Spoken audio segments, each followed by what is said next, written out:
Bonjour à tous, aujourd'hui c'est Aragox pour une nouvelle présentation de jeu et aujourd'hui on va s'attaquer à du lourd, du très lourd. Le genre de lourd, vous voyez, vous allez vous péter la rétine devant les pixels.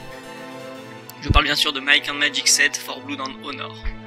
Alors oui, bon d'accord, déjà le menu est très moche. Faut savoir que ce jeu est sorti en 98 quand même, il a été fait par Fluidio, qui est un studio qui n'existe plus. Donc un petit peu de respect pour les morts.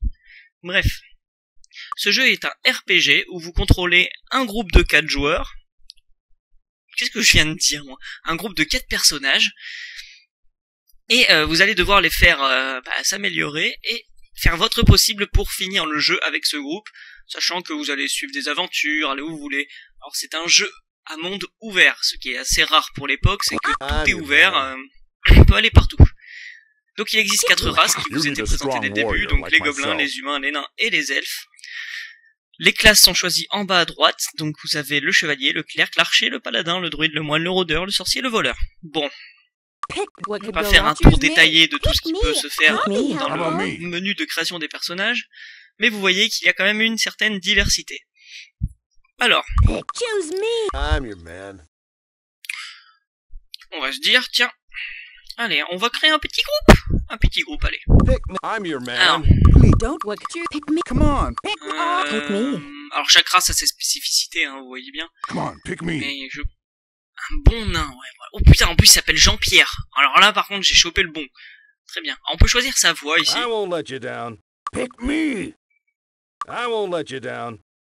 Ouais, ça lui va bien ça. Alors, on va le laisser chevalier, parce que chevalier c'est bien, c'est une classe qui tape dur et qui résiste beaucoup, mais par contre c'est la seule classe qui n'est pas capable d'utiliser le moindre sort. Bon, c'est un peu merdique, mais au moins on a un bon tank, un bon DPS en début de partie, c'est très bien. On va leur enlever toutes les compétences qui leur étaient attribuées de base. Voilà. Alors, un nain, il peut porter une épée, enfin il peut utiliser une épée, il peut porter du cuir. Qu'est-ce qu'on pourrait lui rajouter ?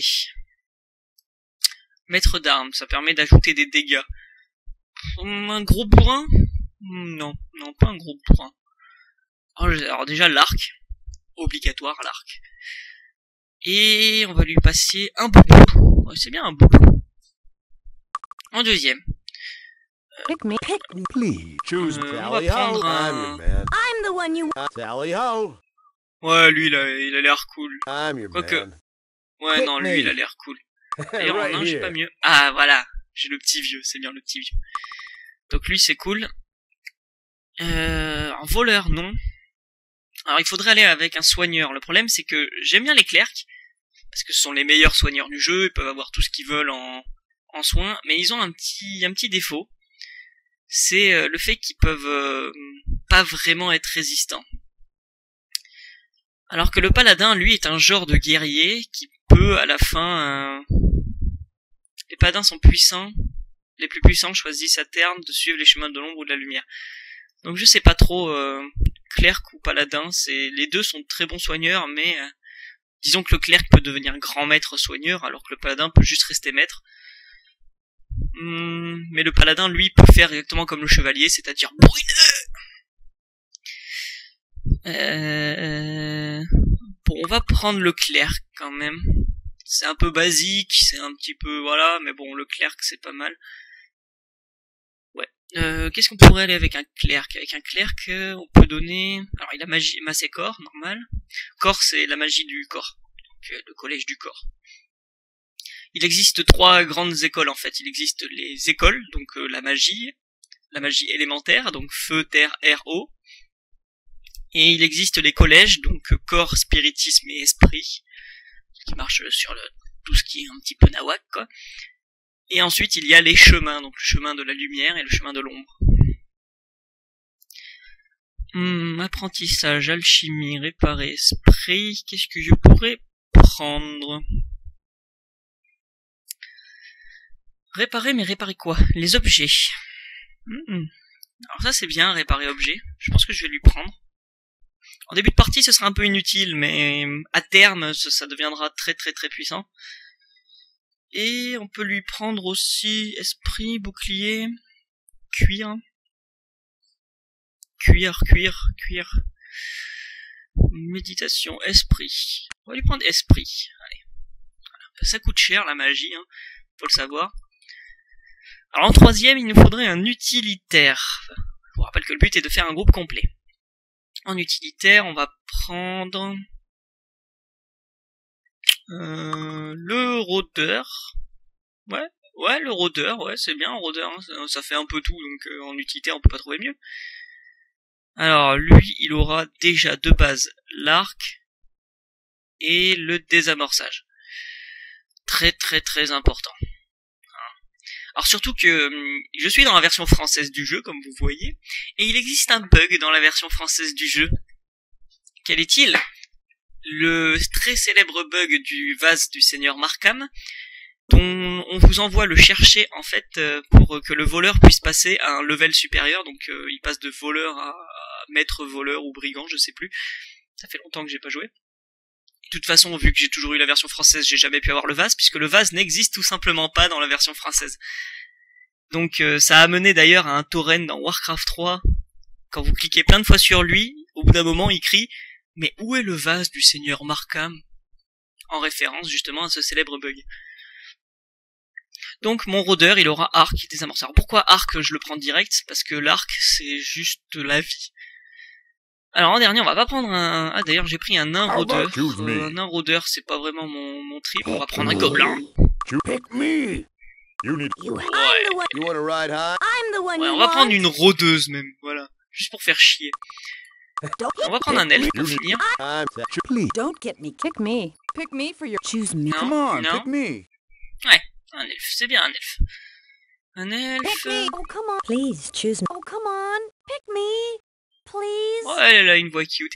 Alors, bâton, feu. Alors, déjà, air.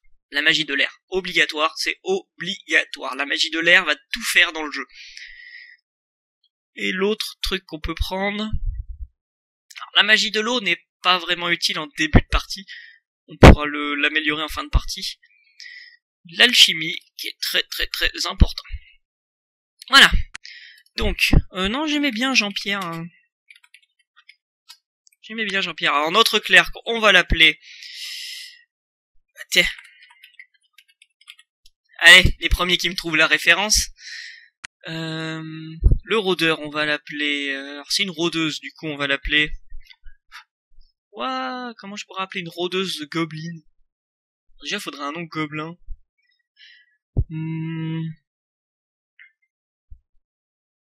Oh, on va pas se faire chier, hein.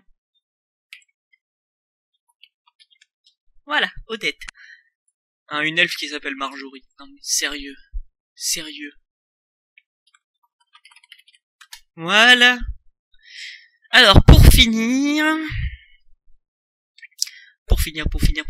va falloir améliorer tout ça. Alors, les nains sont forts en force et endurance. Du coup, si je donne un point, pim, ça augmente de 2. Donc, quitte à avoir un nain qui tape fort et qui résiste, autant lui foutre ceci. La chance ne sert à rien. Non mais sans déconner, ça sert à rien. La chance, je peux cliquer droit, regardez. Subtilement, ses effets particulièrement sensibles lorsqu'un personnage subit des dégâts en déclenchant un... Voilà. Donc ça permet de réduire les dégâts d'origine magique ou des pièges. Sauf que normalement j'ai un rôdeur qui va pouvoir lui se contenter justement de désamorcer tous les pièges, donc on n'est pas censé s'en prendre. Au niveau... Alors, oui, alors là, vous m'excuserez, hein. Ça, c'est très important aussi, de l'améliorer. Pareil pour lui. Alors, pourquoi je m'amuse à les mettre à 30? Tout simplement parce que on gagne 2 points, et tant qu'à faire, autant avoir un maximum de caractéristiques. Seuls les humains, comme vous le voyez, qui sont un peu nuls à chier, sont comme ça. Et comme c'est un clerc, il faut lui améliorer sa personnalité. Voilà.